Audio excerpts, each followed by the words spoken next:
it doesn't have to just be land or houses or land versus houses. You can marry these, right? Land is a high cash flowing business model. So you can marry that with like the BRRRR strategy. It's incredible.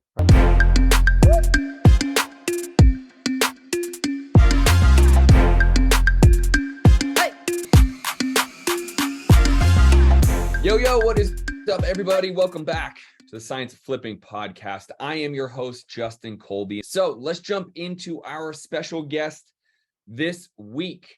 As you guys know, I try to bring the hottest and newest and best people to advise you about real estate investing here on the Science of Flipping.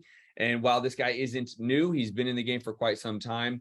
I was just recently introduced to him. And so I really wanted him to come on to this show, introduce himself to you guys, primarily about land flipping. But we have Travis King here. What's up, dude? Hey, Justin, how you doing, man? Glad to be here, and yeah, happy to evangelize land and land flipping. Yeah, and I think one of the things that you and I resonate with is understanding where people start, right? We all know that I think you used the word chasm earlier today, which I really liked, but there's this gap, right, where people are like, man, I'd really like to get into this space, but I might have a job. I'm a parent, I'm a husband, I'm a wife. You know, I want to try to get here. I don't know what to do. Or maybe you're broke and you're out of money and you don't know how to get started. And then all of a sudden you see someone on social media saying, hey, build a 7-figure a year business, right? And I think there's this massive gap that I think I want to kind of start out here with, that you and I were talking about, even just how you started and how it went from where you started to kind of the building out what you've built out. So why don't we just kind of start with that, how you started? Yeah, well, I think there's two chasms or gaps, right? Grand Canyon type gaps. And sometimes like that gap can be like where you're at in your first deal. Man, that can feel like a Grand Canyon of a gap for some people, right? Like from going, not starting to getting a first deal, like that's a bigger gap than it is from first deal to 10th deal, right? Honestly. So sometimes I think regardless of where people are at, trying to put yourself as an advanced investor, just step back and remember when you were there, right? In somebody's shoes. So I think for me, we had started with single family houses, you know, in the early 2000s. And I was in my young 20s, read Rich Dad Poor Dad like a lot of people, but here's where my story goes a little different. I didn't study it. I didn't master it. I used it as like this motivational tool to like run out and just buy anything and everything, right? Like I didn't study the principles in it. So this is not a knock against him, because I love his stuff now, because I truly understand it and appreciate it now. But I used it to run out and buy properties as the market was. I mean, if you looked at Zillow or Zestimate, we bought at the peak of the peak, right? Before the 2007, 2008. Because I thought I was a real estate investor, a house investor. And we crashed and burned miserably, ended in foreclosure. I entered like retreat mode, right? Not even reload, but like retreat mode for a while, tail between the legs, kind of like, man, okay, I guess I'm just going to be trapped in a job forever. And at the time, my wife and I were, and I'm from Montana, but we were working in California. And I met my wife, my fiance, in California. We both had these incredible jobs, almost 6-figure jobs in our early 20s. And within 3 months of each other, we both lost our jobs. Right? So we both lost our jobs. I had an adjustable rate mortgage, right? Lost my job, was over leveraged, and was in a position where couldn't find employment. You know, although everybody calls the recession 2008, I was in California, and it kind of was like probably a year ahead of the rest of the nation, you know. So for us, it was more like 2007. And it put us in a position where all of a sudden we're both without our jobs. I'm over leveraged in debt. And we decided to relocate to Montana, where I'm from, essentially to rebuild, right? To slow things down and to get back to the basics and rebuild. And then I just went to work.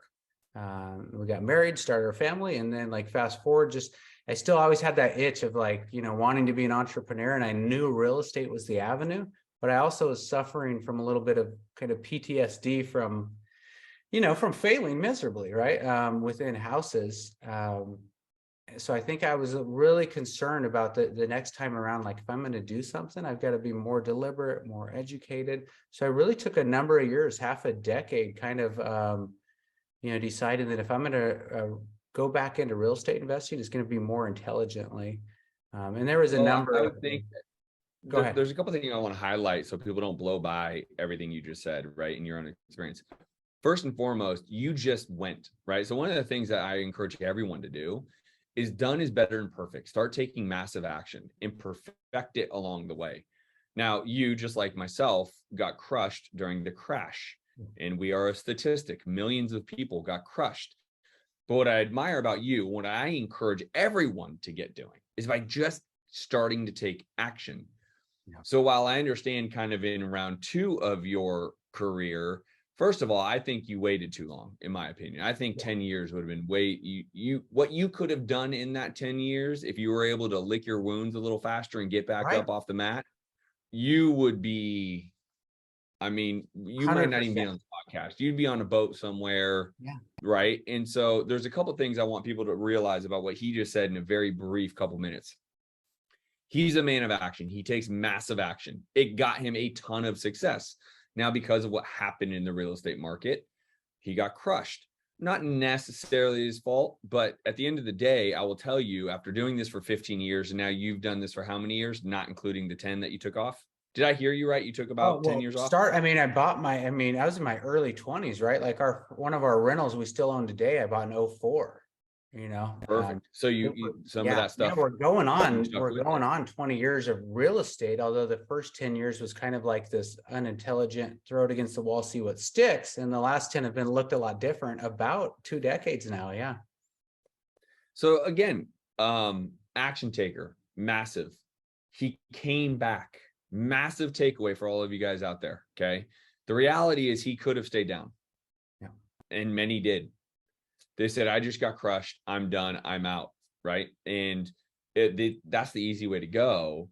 But Travis, like me, we don't stay down. And I say this over and over and over again to people. You can never beat a man that keeps getting up, ever.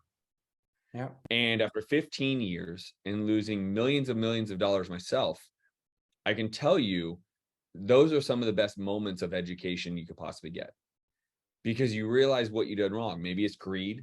Maybe it's jumping way outside your comfort zone. So like for me, it was a development play of 79 townhomes. I've never developed a home, let alone 79, right? So there's some takeaways I immediately want you guys to take away from what this man is talking about, which is go take massive action, perfect it as you're going, but also realize along the way there are going to be failures, and that's perfectly okay.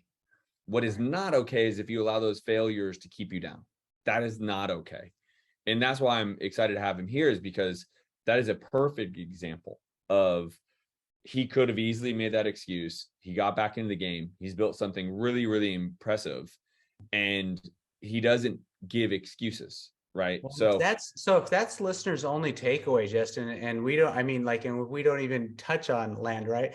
Like that takeaway alone, seriously, like for me, because we've got to understand all of our own upbringing, our psychology, a lot goes into how we handle this type of trauma, right? So for me, it felt like trauma, like it was a big blow, failing at real estate. And it took me a long time to recover.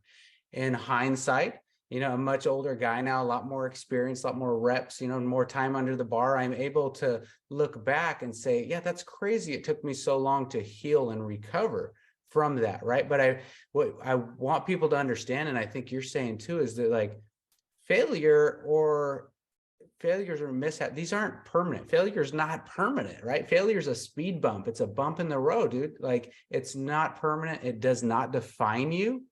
And I let it define me for a long time. I took it real personal, right? I took it real personal, took it real hard, and it felt like I let myself down.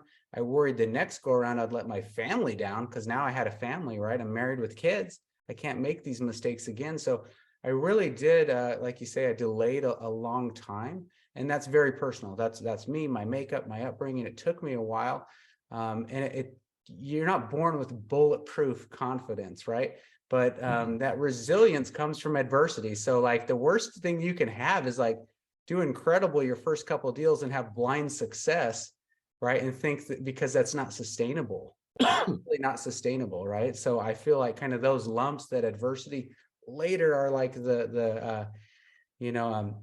chinks in your armor, right? That later allow you to be much more resilient. So in hindsight, I'm very grateful for that experience. At the time, I wouldn't have said that, and you wouldn't heard me say out loud that I'm grateful or thankful at all for any of it.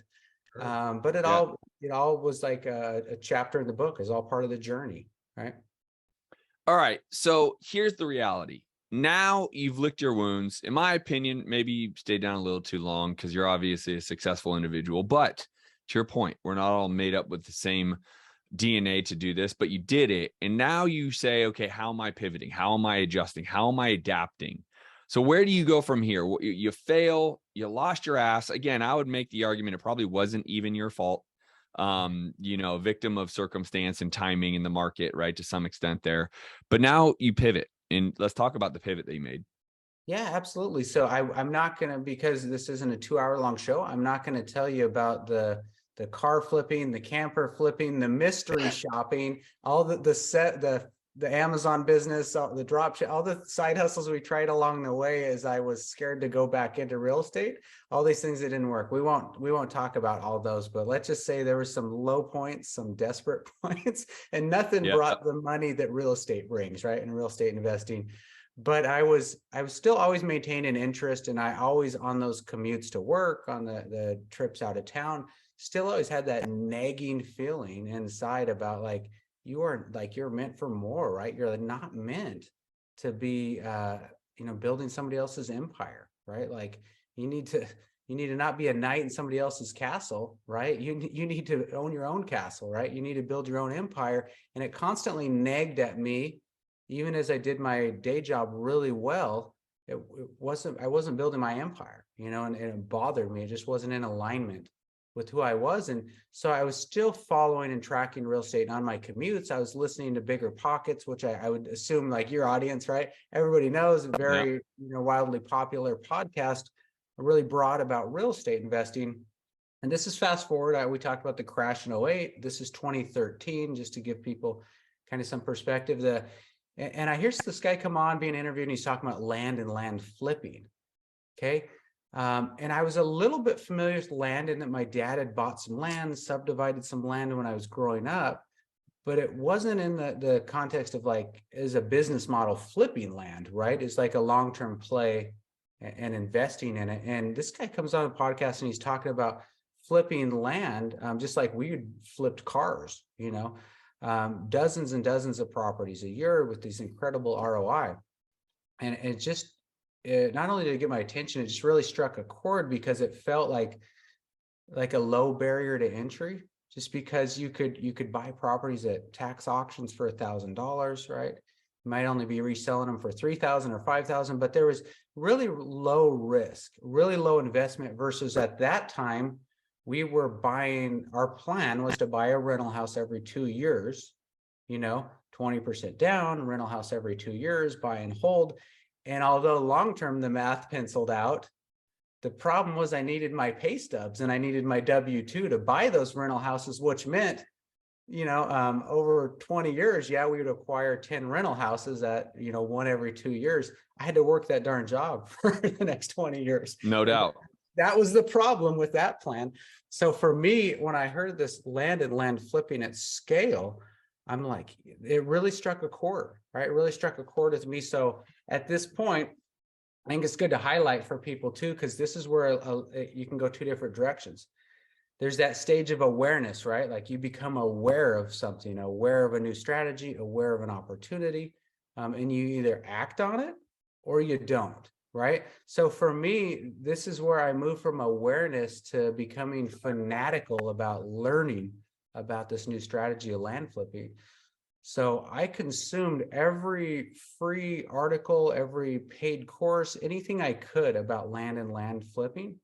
And it's also another learning point. I probably spent too long, because I spent a year in the education stage, kind of that analysis paralysis. Like, just one more course and I'll fill in the gap. I'll fill in the hole. One more course, and then I'm ready. And finally, I think it was like my wife's like, okay, not only is like rural vacant land and land in general much more boring than talking about houses and house flipping, like You know what I mean? She's like, okay, imagine that pillow talk. We're talking about rural Well, it's vacant. not sexy, dude. You're missing the sex appeal of house flipping, right? House flipping is all over HGTV, Yeah, Bravo, yeah. you name it, right? Flipping So land, sexy. Yeah. there's Imagine no talking to your sexiness spouse about it. about like rural vacant land at bedtime, right? Like she's like, not only is she Right, in the done middle hearing of about it, she's Texas. like, Like no one gets excited about that, no right? one No gets one it. now. I like it as an entrepreneur and just simply like I'm a deal junkie, right? Like I want to make money, I want to flip things just like you, right? But the reality is you lose the sex appeal. And that's a lot of the reason why people don't get into the space. They don't have the sex appeal of remodeling a home, putting it back on the market, etc. Right? Like the reason why wholesaling as a genre gets, wearing on people is because they're, again, while you can make millions and millions of dollars, there's no sex appeal to it, right? You're flipping paper, right? It's Yeah. very transactional, right? Right. And so yeah, you lose some of that, but sounds like you've done pretty good in terms of, are you just wholesaling these pieces of land, or are you actually taking some down and utilizing it in one way or another? Yeah, so happy to answer it. So our business now looks a lot different than when I started. When we started, our goal was to buy these rural vacant land, very cheap properties. I mean, sub $10,000, to buy them at a steep discount, like 25 cents on the dollar, and then off market or even at the time tax auction properties, and then resell them for, under market value, not full market value, but just under, on payments. And that was really the goal for us, was like to sell on payments, because what I felt like at the time, if I built up enough payments, my goal was like 10,000 a month of recurring terms income from selling land on payments, $150 at a time, right? Was my goal, because what I saw was I wanted runway, I wanted to buy time. I wanted to leave my job. And I knew, like, if I leave my job and I go full time, I need a couple years of runway, right? So although it's the slow path to start, and I don't recommend people do that now, for us at the time, it was like 10,000 a month. That's what was on the vision board. Recurring note income, 10,000 a month, every day in the journal. So that's what we built. So I worked for like 2.5 years, and we built up focusing on cheap rural vacant land and selling it on payments, buying it off market or at tax auction, and selling it on payments. We built up those seller finance, recurring note income. Okay. And then since, what we realized is that we became note rich, okay, and cash poor. So my wife and I are about 3 years in the business. We started this whole thing, Justin, with $4,500 cash. That was all, like I said, I had PTSD from the housing market. So that's all I was willing to put in. And we snowballed that over 3 years into 450,000 worth of notes.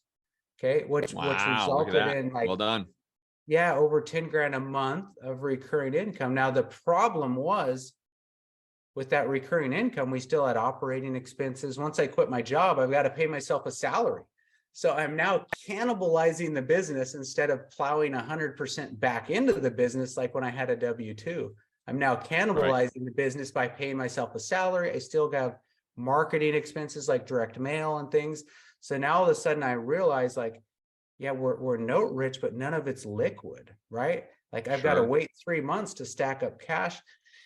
And at that time, we had generated over 100 self-service notes, and my wife was managing these, and she's kind of like, hey, I don't really know how to say this, but, like, we don't own a land company anymore. We own a note servicing company. Note company. And I hate it, right? Like I hate tracking these people down for delinquent payments. We were self-servicing all the notes ourselves. It wasn't third party, because that's the courses we had came up through, and that's what we had learned.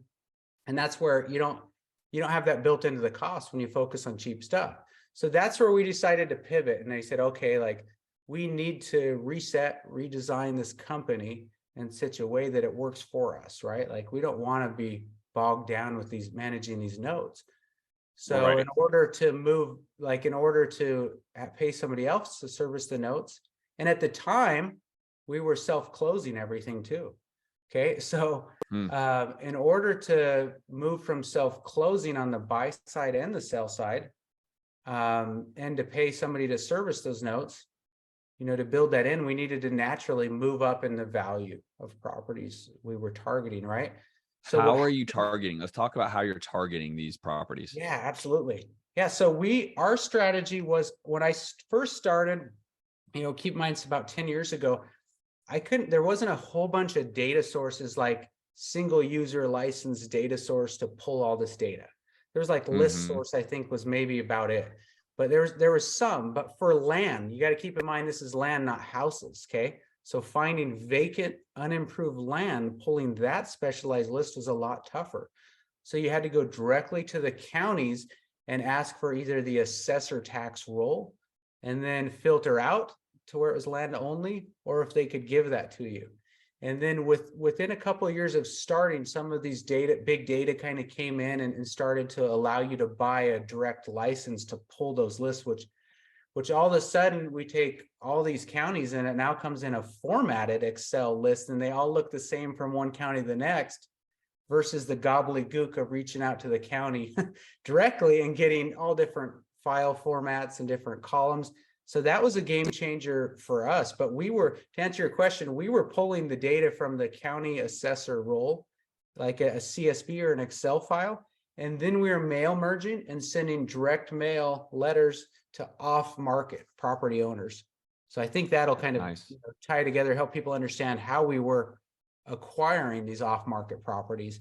And we were targeting like these sub $20,000 properties, because how the business model was introduced to us was these individuals, realtors won't take their listings. There's not enough commission in it, right? It's in a sandbox that nobody's playing in, because there's just not enough commission for the agents. So all these people that own these properties, they're kind of more liabilities than assets, these cheap properties. So what's your exit strategy on these? Let's talk about what you're doing. Why target these? Why are you not in single family homes anymore? Yeah, so for us, we made that decision because if I want to buy a $200,000 single family home, I got to put 20% down, right? I got to come up with, you know what I mean? That means I got to come up with 40 grand cash. For me, if I could go buy a property for 2 grand, and turn around and sell it for 6, I could do a lot more deals. Okay. And our houses, we were cash flowing about 250, a door, and we didn't have many doors, I'm talking only a couple, right? So for me to be able to cash flow 150 a note, the math just really worked out. But as we grew, we realized, hey, we hit about 70 transactions a year. And that's where we realized that was like we'd stress tested it. That was our breaking point internally, what we could handle without growing. And that's when I said, well, rather than increasing the amount of transactions, let's start to do bigger deals. If we go after bigger deals, right, we know how many transactions we can do. If we go after bigger deals, there's more margin. And now we can pay title companies to close these things. We can pay agents to list these things. And it was like this beautiful, perfect storm of it as we moved into higher value properties, just so there was more margin in it. We found not only was land already like this blue ocean asset class that everybody wasn't in, but when you went north of $30,000 and $40,000 properties, that's where it was saturated, was below that, because that's what all the courses were teaching and everybody was being steered, because that was the inefficient market, supposedly. Well, and the reality is, you and I both know, it's like anybody that could afford $1,000 course could afford $1,000 property, but not $100,000 property, right? So like all the courses were driving everybody to these cheap properties, and everybody's duking it out over table scraps on these cheap properties. And then as we moved into this higher value, we found it was a completely blue ocean. People that had never received a direct mail piece, or instead of saying, yeah, I've gotten 200 in the last year, they had gotten like 7. You know what I mean? So it was like, as we targeted these higher value properties in an effort to not have to self-close or self-list and self-sell, we stumbled into this blue ocean, man, where we were making 20 grand, 40 grand a whack instead of 2 grand or 4 grand. And you're wholesaling these? A deal? No, we're buying outright and selling cash. What's the higher ticket price? So you were buying at what and selling at what? Yeah, so we still, with rural vacant land, and this sounds absurd to other people, but it's really common to kind of, there's a rule of 50, it's not often that you have to cross the 50% mark on off-market land. Now, when you get in super competitive markets and metro areas, you might need to go up to 60%, right? But 60% of what value? Full market value, yeah. Of So land or the home, right? So I'll use my example in Phoenix. We'd buy a lot of infill lots. I'd basically pay 25% of the ARV, meaning after the person developed the home, if they were going to sell it for 400 grand, I would need to sell it to them for about 100 grand, would left them enough margin to build the home that they needed, right? So that's ARV after the repair / new home was built. Yeah. What are you doing? Cost, meaning you're 50% of cost, or after? So let's say, I think the easiest way is 25 to 50% of list price, what you would list it and resell the vacant land or lot for. There you go. So whereas somebody would go 70% of ARV, right? The formula for us is like, if you're self-funding, you can go up to 60% on higher value stuff, but it's really common to go 25 to 50%. And of course, the percent increases as the value you're targeting goes up. But for us, this introduced a new problem. You know, we bought our first property, a bigger property. We sold it. We made 20 grand. For us at the time, that was kind of like move the needle money, life changing. But then what we also realized was we had more deals than we had capital. So that's when I had to go out and try to find money. And at the time, land, there's kind of a stigma with land, right? It's not the same as houses, and that land was viewed as more of a liability if you get stuck holding it. From a hard money lender's perspective, it was like, oh man, land doesn't move. That was just like the land doesn't move. I don't want land. So after I'd read all these books on private money, raising private money and all this other people's money, I put together my cute little pitch decks, and I'm like trying to get money from these hard money lenders. Everybody, as soon as I said the word land, they're like, no, right? So that was like a lot of no's, right? Like anything, you hear a lot of no's as an entrepreneur trying something. But I knew we couldn't scale if we didn't crack this nut, you know. So I continued to kind of troll forums and post and ask, and then finally found some people in the space that they were doing deals themselves, but had a lot more capital to work with.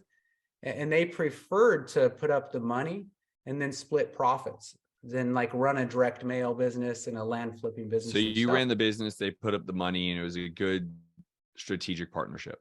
It was it was a game changer for us, and it allowed us to scale much like a wholesaler. As you know, when you're not buying outright and waiting for the property to resell to realize your profits, to reinvest, you're hamstrung. You're limited when you're using your own money. You're hamstrung by how much money you got. So for us, when we brought in other people's money for our property acquisition costs, it was like, sky's the limit. This can, like, I can take this. It's only limited based on my inputs or my efforts, right? So now all of a sudden I got this outside money, like, so as many deals as I can get and they'll fund for me, I can do. So for us, have you ever had to take any lemons where you fund a piece of land and it just doesn't sell? I have not, because I'm so conservative, man. I am so conservative that we take slam dunks and layups, right? We just don't. What would be considered a slam dunk piece of land? So like, let's say a lot we will get prior to purchasing, we reach out to an owner. They say, yes, I'm interested in selling. We run comps. We get 2 agent opinion of values, okay, 2 different specialized land agent opinion of values to do something I call triangulating, right? Like triangulate against our own opinion of value. And with those 2 other opinion of values in our own, I feel pretty confident in the value we've established, right? I stack the odds in my favor. Then if I'm buying at 50% of that established market value, I'm not playing the house game, which I had in the past of like buying based on assumed appreciation, right? Or buying based on like assumed sold price. You know, like I'm honestly, I'm capturing equity. You know what I'm saying? I'm capturing equity. I'm not having to add value later to make the deal work. So I think anytime you're capturing any, whether you're buying a watch, it's an equity play, right? You're into it for 50% of the actual deal. And now how do you find the buyer? That's the last question. I know everyone. Okay, great. Where's the buyer come from? How do you find that buyer? And why didn't it sell already? Right. So it's so interesting when you talk to these people, these sellers. Sometimes it's you go, well, why don't you just list it with an agent, right? Like if they go, well, I want more than your, because obviously not everybody. Just to set expectations, because I like to be real here. Let's say 1% of all people on your direct mail list actually respond to your letter. Okay, 99% don't even call you back at all. Okay, 1% respond. And then let's say every 30 or 40 of your leads, you actually buy the property, okay? And make, just to set expectations there.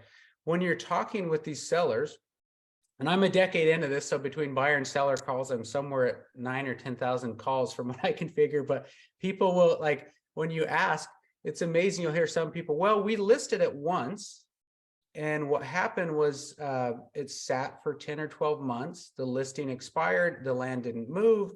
And then you look back at the history and you find out why was maybe the agent like listed it for top dollar, or, like a home. Sometimes agents, rather than have that hard conversation of saying, hey, look, Mr. Homeowner, you want too much. Let's list at a price that this will move. Agents tend to just say, well, they think in terms of, well, I'm going to get commission. So the more it sells for, the better for me. I'll list it whatever you want. And then after it doesn't move, we'll do a price improvement, right? Well, you know what I mean? So you've got a number of these people who actually have listed in the past and either had a house agent that didn't understand land, didn't get land, didn't know how to position it, right? Or it just didn't move. So now they've got this bias towards agents and they're like, these agents are lazy, they can't get properties sold. So that could be a reason. There's just so many different reasons. Where's the buyer, I think was the question I was going to. Like, how do you get that sold now? Why does the seller? Yeah, so we 100% now, we leverage land agents for us. So it's MLS. We 100% leverage land agents unless we have relationships with builders in that market, right? And then we might reach out direct to them and save ourselves the commission and be able to give it to them for 6 to 10% less as well. But as we know in this market, buyers have kind of pumped the brakes. So quite transparently, or honestly, the source to builder play is kind of on pause right now in this market. But we're using 100% land agents. And that's like, there's a distinction between somebody that understands houses and land. Okay. So you got to find 100%. Land agents that have sold comps and get land. And that's who you want to list with. And then you're leveraging their huge buyer list and that reach of the MLS, because although there's some incredible land flipping sites, the reality is if you brought them up split screen, you'd almost all of a sudden recognize an opportunity of arbitrage, because the people selling for sale by owner, right, on these land flipping sites, they're not getting full market value. We're getting full market value or close to it over here on the Zillows, the Redfins, the Realtors, everywhere the agents list and it syndicates, right? The land flippers that are focused on for sale by owner selling themselves, the play is like it's a commodity. You're cranking a high number of these, selling way below market value. So there's honestly even potential just to like buy off of one platform, relist through an agent on another. That's not what 100%. That's not what we do. But yeah, we leverage 100% land agents to answer your question, and then we really rely on like good on-site photography. And then we still, in this market, especially, like we still generate leads and drive leads to the agent in addition to them just listing it. So there's obviously a bunch of questions that you and I can ping pong back and forth and get granular about the land stuff. But what I think is an easier play is to have people, I know you give away a ton for free. And I think it's just at travisking.com. Is that right? Yeah, that's right. So when I started, I felt like as I was exploring and learning about this, it was like every question you asked, it was like, well, you got to buy the course, right? But so for me, I was always like, as I moved from helping people in forums and as we moved from being like powerhouse investors, I started helping people in forums and communities I was in one-on-one, one at a time, and they would get results, right? And then they would want to partner on deals. And it just organically grew into like this consulting business and education business and that's where we're at today, right? As we run, in addition to investing, we run an education business. And then as we solved our own problems of finally solving that money problem, we did enough deals and were able to stack enough cash, right? That now we can fund other people's deals. So in addition to like investing, we have our education business and we have a funding company. But I said, hey, if I'm ever going to teach this or coach people, like it's not going to be all gated content. I want to give you as much as I can for free so that you can at least kind of like explore and get oriented without having to buy the course. Right. So if Love people that. go to 𝐷𝒂𝐶𝐿.com, we have an informational webinar. 2, we have a 7-day land flipping challenge that is going to, after 7 days, you're going to be oriented on this asset class and this opportunity. If you can stick with me through day 1, because I hammer you on mindset on day 1, and you might be saying, hey, when are we going to talk about land? But day 2 through 7 are all about land, but kind of our qualifier is day 1, where I hit you with mindset, because it's been, as we talked about earlier, like me getting bit bad with houses and taking a long time to get back into real estate investing. The most important real estate you'll come to learn is like the real estate between the left ear and the right ear, right? So I do hit you with some mindset, but if you check out 𝐷𝒂𝐶𝐿.com, we've got a free 7-day land flipping challenge that I think is the best spot for people that land sounds like something they want to pursue. Right on. Well, guys, go to 𝐷𝒂𝐶𝐿.com. If land is the way you want to pursue real estate, there's a lot of different hustles in real estate. You can wholesale, you can flip, you can do creative financing, BRRRR model, you name it, apartment complexes, commercial, land being one of them. If that is of interest to you, go to 𝐷𝒂𝐶𝐿.com. Brother, I appreciate you spending some time here at the Science of Flipping. Glad you are here. There's a lot of different avenues, and you're proving that land is a successful avenue for those that want to take it. So thank you for showing up. Absolutely. I appreciate you. And I want people to know that it doesn't have to just be land or houses or land versus houses. You can marry these, right? Land is a high cash flowing business model. So you can marry that with like the BRRRR strategy. It's incredible, right? So yeah, it's never an or. It's always an and, right? You can do all of it. Yeah, absolutely. So absolutely appreciate your time, man, and hope your listeners got a lot out of this. Appreciate the message you're delivering to everybody. It's inspiring, and people just need to know that wherever you are, whatever you're listening to, if you're on a commute to work, man, it's the difference though between awareness and action. Because as Justin knows, there's no shortage of information, but there's like an absolute shortage of action and execution, and that's what you need to do. Right on, dude. Well, thank you again. Appreciate it. 𝐷𝒂𝐶𝐿.com, everybody. I'll see you guys on the next episode. Peace. All right. Appreciate you, Justin.